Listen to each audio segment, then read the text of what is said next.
Left, right, libertarian? Stay tuned.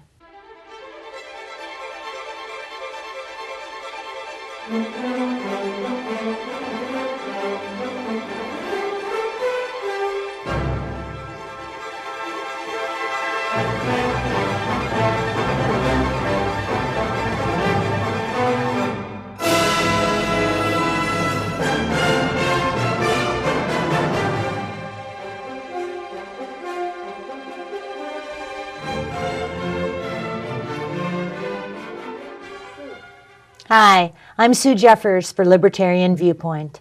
Libertarianism is all about liberty, the exercise of freedom that doesn't impinge on the rights of others. We constantly hear the drum roll of government solutions. This show's purpose is to allow you to see for yourself why non-government solutions are a better alternative. Oh, today you're in for a real treat. Sharon Harris is our guest, and she is with the Advocates for Self-Government, which the title in itself is intriguing. Welcome to the show. Thank you, and thank you for inviting me, Sue. I'm glad to be here. Why don't you start out by telling us what exactly is your organization? Okay, the Advocates for Self-Government is a libertarian educational organization. We're a nonprofit and nonpartisan, and we like to share the ideas of liberty with everyone. So that's what we're all about, is how to share those ideas and get those ideas out there, because a lot of people maybe haven't heard of it before. And so we try to make sure that people can discover it. Okay, so a lot of people, they say, libertarians, oh my gosh, they don't want any government. And so many people think, well, do I belong on the left? Do I belong on the right? You guys have come up with an ingenious test. Tell us a little bit about it. Okay, absolutely. We have this wonderful little thing called the world's smallest political quiz. And the reason it's called the world's smallest is it's very small. It only has 10 questions. And we have 10 statements that people can read, and they can say whether they agree or disagree. And they can find themselves on a new political map. And you've probably seen the old political map. Everyone talks about it on TV. When you see a person talking on the news, and they'll talk about political views, and they always say people on the left and people on the right and people in the middle. But they never do talk about that there are other views besides just left and right and in the middle. And in fact, where would you put Thomas Jefferson, for example, on that left-right line? And where would you put me? And so there are millions of people out there who we call politically homeless, because they say, geez, I'm not left or right, so where do I fit? So this new political map that we have devised, and it basically has a long, interesting history that we can talk about at some point if you would like, what you can do is see whether or not you fit on the left as a liberal, on the right as a conservative, in the middle as a moderate, or perhaps you're neither of those. Perhaps you're a libertarian, which on our map comes at the top of the map, primarily because libertarians believe in more liberty than anyone else. And we basically have a diamond here that shows different views, and there's really a kind of a left-right line also that leads from tyrannical government, big government, on up to maximum individual liberty. And people can plot themselves on this map by answering these questions. I fight against big government every single day of my life. I'm adamantly opposed to it. I'm all about freedom.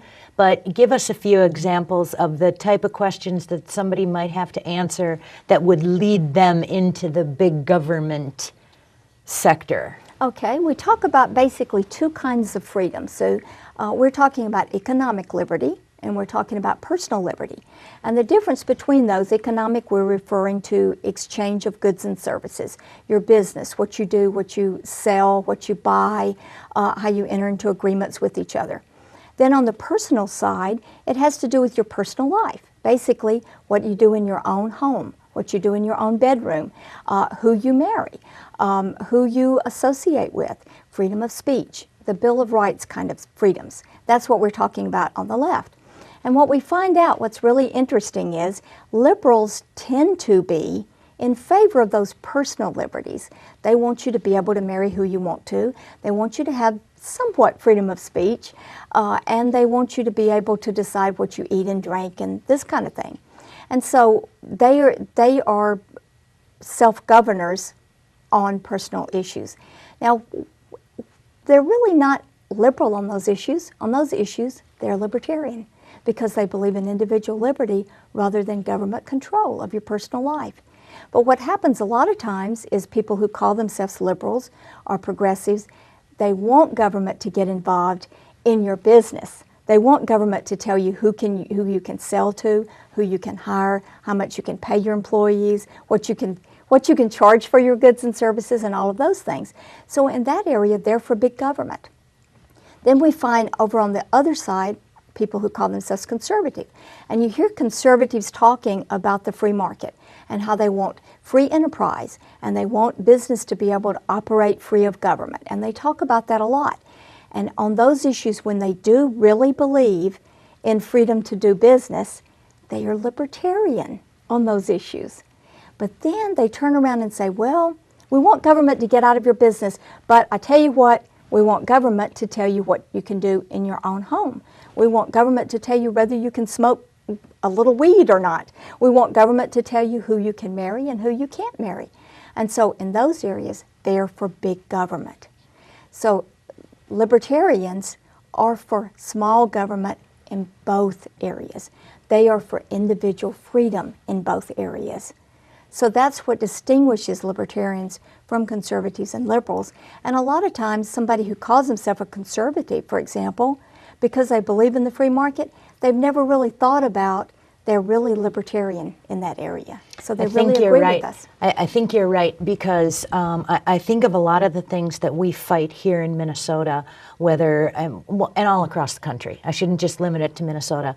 Whether you're talking about smoking bans or what kind of food you can eat or plastic bag bans or there's so many areas where government comes in and infringes on our freedoms and on our liberties. And it isn't just people on the left, and it isn't just people on the right. It's both of them. So we have a lot of big state, big government people out there, and I really want people to understand the difference that a lot of them are more libertarian than they think they are. Right, right, absolutely. And so they discover this a lot of times when they take the quiz. And what the quiz measures basically is tendencies, and it shows people who agrees with them most. So when they score themselves on the quiz and they score up here in the libertarian quadrant, then they learn that, hey, there's somebody who agrees with me in my philosophy. And a lot of times people don't realize that. They think they're the only one who really believes in individual liberty. And they discover there's a whole big movement out there of people. There's the Libertarian Party, which runs candidates who are libertarian, but there are also think tanks like Cato Institute and von Mises Institute and Heartland Institute and just all kinds of organizations that are out there fighting for your rights and your liberties to try to bring about more liberty like the Founding Fathers had in mind when they founded America. What are a couple of the questions that they ask? Okay, let's look at a couple of them. One of the questions says there should be no laws regarding sex between consenting adults. Yes. So if you said you agreed with that, it brings you more in line with libertarian philosophy in the personal area. Another question says there should be no laws prohibiting adult possession and use of drugs. Would you agree with that or disagree? Here's the question that I ask. When you ask these questions and we answer them, who gets to keep the answers? That's a really good question, and we're very much into people having personal privacy. So on the Advocates website where we have the world's smallest political quiz, and by the way, it's been taken over 18 million times online. I love that. And people go there and answer the questions. When they answer the questions, it pops up a little chart with a dot on it and shows them where they score on that quiz. Yeah. We do not keep any of that information, and it's not tied to their IP address or their email address or anything. I scored on the right towards libertarian, so I call myself a baby L. And by the way, as for drugs and drug laws. I'm fine with getting rid of the sentences, but I want them to leave my black market alone, because it's the only, in my opinion, free market that we actually have. It drives me absolutely crazy. I just know if government gets their hands on drugs and starts taxing them and regulating them more than the prohibition and drug laws that we have in place now, they're going to screw up the black market. That's a really interesting point. I like your thoughts on that. But everybody thinks it's weird. Well, but it's true. It's really true, because what's happening, what a lot of times happens when people we want freedom, and one of the things we really want is for government to stay out of telling us whether or not we can use a drug of any kind. That should be a decision that we make personally. And so there are transitions to that. So some people come out and advocate, well, let's just advocate the use of medical marijuana, for example, and that'll be a good baby step toward that. No, it's not. It just gives them more tax revenue. Right, and that's what a lot of people do. They say, let's legalize drugs and tax it like we do liquor and cigarettes now. And while that would be, I think it would be better than putting people in jail for using drugs, I really think we need to move away from just saying simply, government should stay out of this, period. Exactly. They shouldn't be taxing cigarettes. They shouldn't be taxing liquor. They shouldn't be taxing our property. They shouldn't be taxing anything, because basically every time they take their taxes, they do it by using force against people. And basically they have a gun, and if you don't pay your taxes, they will come and get you, and they will put you in jail. And if you resist arrest, they can actually kill you. So and I spend my money better than any government bureaucrat You're ever kidding. would. Really? You think you can decide for yourself how to spend your money? My goodness, what a concept. I love it. I think everybody really feels that way if they think about it, that they'd much rather decide for themselves. And people get afraid sometimes. They say, well, gosh, if we all kept our own money, everybody would be selfish, and what would we do about poor people? How would we help people? Let's look at before we had the income tax, and we can look and see how people did help their neighbors and their families, and they took care of their neighbors and their families.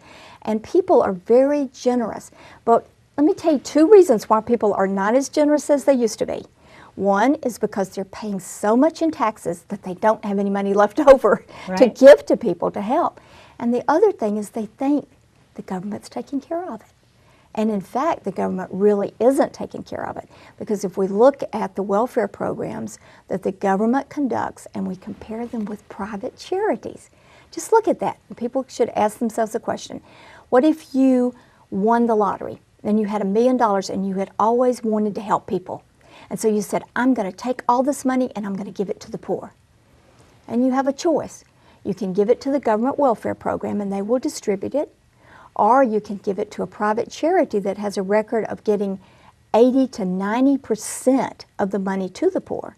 Which one are you going to choose? Well, first you'd have to pay half of that to the government because they tax anything that moves or doesn't move. Right, absolutely. And then you have half of it left, and then you can give it to. But certainly anyone would, if they really cared about the poor, they would want to give their money to an organization that would get that money to the people that they wanted to help. A perfect example of that is the Shriners Hospital. Absolutely. And I love the Shriners, and I know so many people think government takes care of everything, but the Shriners is a private organization that looks out for kids that need to see a doctor. And they're do a fabulous wonderful job. And they're great in parades, too. Right. Yeah. They wear awesome parades. hats. Yeah, I know. I love the Shriners. Absolutely. Yeah. They're great. But we make better decisions than any government bureaucrat ever would. Absolutely. It's just incredible. Of course. Okay, I'm ready for another question. Okay, let me ask you another Make question. it not so difficult, because that one I had to Okay. explain why it wasn't just a simple yes or no, but okay. Let's see. Let's talk about ending corporate welfare. No government handouts to business. Do you agree with that? 100%. Okay. It's so funny. We were just talking about the auto bailouts, the Wall Street bailouts, that they bail out everybody but me. Right, absolutely. They came along, and we've got to understand that these big corporations that they're bailing out, they're in bed with the government. Right. They have agreements between them, and so they look out for each Public-private other. partnerships. Yes. That's what they call them. And yes. everybody It's a great thinks, idea. oh, what a nice term. Isn't that nice? The private people are putting in some money and they're helping the government. Look how awesome we are. We have this stupid yellow bike program here in Minnesota. Mm-hmm. And one of the Health Partners, one of the insurance companies, it gives a grant, but there's also a boatload of money, and they're like, look how good we are. We have these bikes that people can ride all over, and it's like, you've got to be kidding me. You know? I wonder how much each bike cost. Well, they cost about $300. To get the bike started, it was $1.75 million grant from the federal government, and then of course Blue Cross Blue Shield, or whichever one it is, puts in another $50,000. They steal the bikes. It costs you $6 an hour to ride the things. Plus they go on your debit card and they put a $250 charge on there in case you don't return the bike. So if this is a debit card, you could be overdrawn. You could have your money frozen because you were riding this stupid yellow bike. Close enough for government work, right? Exactly. And then we have to store them, and they steal them, and yeah, it's just crazy. And so these big corporations, and a lot of times people confuse they think libertarians are in favor of big business because so often conservatives are in favor of big business. And that's one of the things that distinguishes libertarians from conservatives, because we realize that corporations are in some cases just as bad as government because they are in bed with government and have deals going. They have limited liability, and the government grants them that in exchange for special privileges that they have. And so we're not in favor of that. We're in favor of private enterprise and free enterprise where businesses are on their own to succeed or fail. And these big corporations, when they did things that caused them all these problems and everything, they should have been allowed to go out of business. And someone else would have come along who had better ideas, better ways of doing things, more efficient things. Exactly. And instead, they steal money from one group of people who can't afford it. Right. People who are losing their homes, and they take their money and give them to big banks. That doesn't make sense. I know. The auto bailouts made me so angry. The Wall Street bailouts all of them made me angry. I absolutely don't like it. Government should not be picking winners and losers. Right, absolutely. And a libertarian does not believe in government picking winners and losers. Absolutely. That's okay, I'm ready for another one. Okay, let's see what another question is. Okay, there should be no national ID card. Never, ever should there be a national ID card. Explain what a national ID card is. A national ID card would be a card that would tell the government who you are and everything about you. And let me tell you, this is something government wants more than anything. They would love to have this. And they've been wanting it for a long time. And what they do is they try to find an excuse for it. And so now terrorism is a good excuse. Because if everybody had an ID card, then we could catch terrorists better. Or health care is another thing. So that we can provide you with really good health care, we need to know who you are, and we need to be able to identify you. And of course, if you don't have anything to hide, you don't have to worry about it, right? Words. Famous last words. And so government really wants this. And of course, they use driver's licenses and Social Security cards as that already. But they really want a card that will have everything about you. All your health care information, your bank account, how much money you make. Of course, they already know that because they have the IRS. And so they want to know everything about you so they can control you, basically. So they can always make sure they get their share of your money and that they know where you are at any time. It's a terribly frightening thing to me. I think it's horrifying.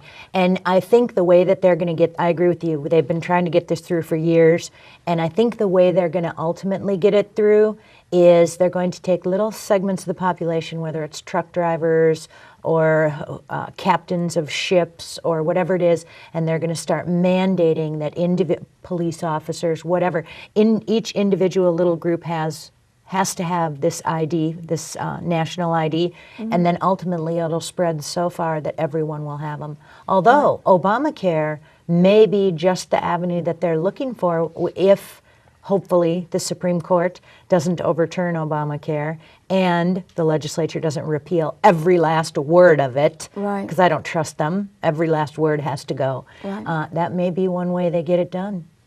Nickel and dime it together, or one big SWAT, one big path with universal health care. Or they make it voluntary for a while, so people who volunteer to do it get special privileges, and so everybody wants to get on board. They find ways to trick people into that. Oh, And people so, have got to fight that. it's a They have really- just got to fight that. Really terrifying thing to Yes, think it about is. that. Yes. It reminds you of 1984. I know. For everybody, and Atlas Shrugged is a good example of the things that Ayn Rand saw in that book and showed in that book at the time were shocking. I know. But now it just looks like, if you read it now, it's like the headlines from today's It is. news. And that was back in the 50s. Right. And then 1984. And then you look back on now and it's just like, oh my gosh, what has happened? Right. Big government control. Government just keeps getting bigger and bigger. So we need to say stop. Yes.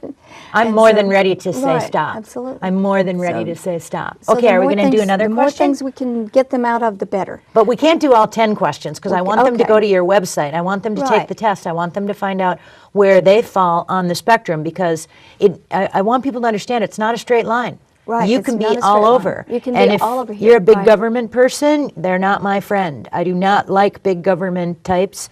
But I love it that we have both economic issues and personal issues for you Right. to decide. What people can do is they can go to our website, which is theadvocates.org, and /quiz. And they just go to the website and click on quiz, and they can quickly, it just takes them a minute or so to answer the questions, and when they push the submit button, it gives them a little dot on the chart that shows them where they fit. And there are only 10 questions. Right, there are so only it barely 10 takes, questions. and you don't So track it's- our information. We don't track Okay. your information, so you can take it as many times as you want, and you can play around with this kind of interesting, kind of take it for your favorite politician and see where he fits. Because what's I interesting... don't have any favorite Yeah. politicians. I don't like any of them. Any of them. I know what you mean. I know. I what get you mad mean. at all of them for if one thing or another. And if you take it for them, you find that most of them fit in the status category I know. for big government I because know. they really do want big government. And There I would are a like to few point out exceptions. that's on the left side of the aisle and the right side And the of the right aisle. side. You can Absolutely. find it with both of them. Absolutely, because they all want to tell us what to do. I know. And they all want to take our money. So And spend it one of- on dumb things Right, because they and think spend they're it on things that you, not only dumb things, but evil things that you consider wrong, Right. that you would never spend your money on. A good example is people who are against abortion, for example, Mm-hmm. and they feel that abortion is wrong, it's morally wrong. They look at it as murder. And think of that person being forced to pay for somebody else's abortion. Right. That is really wrong. The same thing applies to building a football stadium. Oh, If we're having I that don't- battle maybe here. I don't watch football. Should I have to pay for somebody's football? I Especially, love you know, football, and I don't want to pay for right, Ziggy's right. stadium. And you don't want to pay for people to go to the ballet or the opera if you Right. don't go to the ballet or the opera. All of these things it's just wrong to force people to pay for something.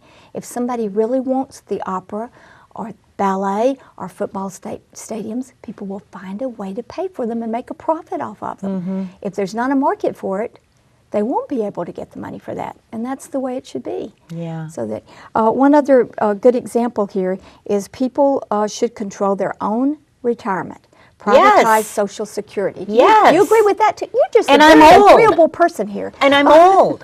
You know what? If I would have had all that money to Think about invest it. how I saw fit, oh my gosh. And not only would you have more money, you'd be able to pass it on to your children when you die. Mm-hmm. And now you can't. Now people don't save for their retirement because they think, again, the government's taking care of it.